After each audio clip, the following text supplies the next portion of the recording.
একজন ব্রিটিশ বাংলাদেশি, কিন্তু তিনি আর্জেন্টিনার আপাদমস্তক সমর্থক। England all the way, England, come on England, come on. ইগু গড়ের ছেলে গড়ে আসবে, ইংল্যান্ড উইন হইব, come on England. So after 60 years, we're hoping that England are going to bring it home.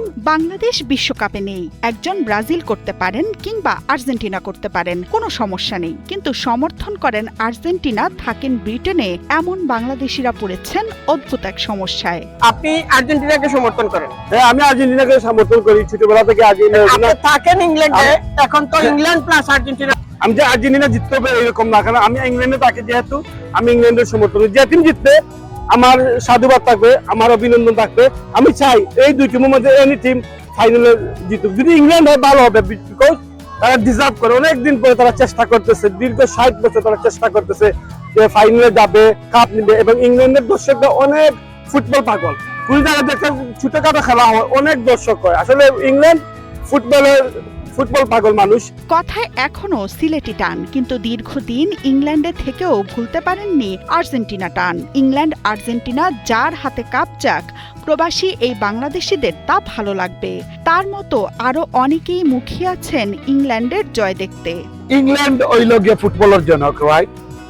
এটা গড়ের ছেলে গড়ে আসতো, যে এবারে যে আমরা প্লেয়ার আছে, আমরা খুব ভালো প্লেয়ার আছি, আমরা কাছে খুব ভালো ম্যানেজারও আছে। তবে লন্ডনের মানুষের কাছে আজকের ম্যাচের বার্তাটি শুধু জয়ের না, বরং আত্মমর্যাদা ও প্রতিশোধের। 1986 সালের কোয়ার্টার ফাইনাল, ম্যারাডোনার হ্যান্ড অব গড আর সেঞ্চুরির সেরা গোল, যে দুই ঘটনা আজও ইংলিশদের মনে দগদগে ক্ষত হয়ে আছে। এছাড়া 1998 সালে ডেভিড বেকহ্যামের লাল কার্ড ও টাই ব্রেকারের হতাশা আজও অনেকে ভুলতে পারেননি। Amazing that England has come so far in the World Cup. 1988, when David Beckham received the red card, and the England are going to bring it home. 60 বছরের অপেক্ষার পর আবারও কাপ নেওয়ার সুযোগ ইংল্যান্ডের সামনে।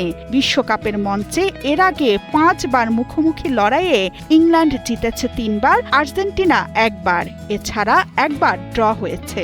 ইংল্যান্ডের প্রতিটি আনাচে কানাচে আছে অনেক স্টেডিয়াম, যেখানে ফুটবল প্রেমীরা প্রতি সপ্তাহে খেলা উপভোগ করেন। সেই বিশ্বকাপের প্রত্যাশা তাদের দীর্ঘ 60 বছর থেকে, কিন্তু গড়ের সেই বিশ্বকাপটি গড়ে ফিরবে কিনা তা নিয়ে সংশয় রয়েছে। তবে ব্যতিক্রম কিছু বিষয় লক্ষ্য করা গেছে ব্রিটেনের সমর্থকদের মধ্যে, বিশেষ করে যারা আর্জেন্টিনা সমর্থন করেন, যারা ব্রাজিল সমর্থন করেন, কিন্তু তারা ইংল্যান্ডে বসবাস করেন। এবার সবাই একই সুরে বলছেন দীর্ঘ 60 বছর পর বিশ্বকাপটি যেন ইংল্যান্ডের হয়। Come on England, it's coming home. Nurul Haque Shipu, Kaler Kantho, যুক্তরাজ্য।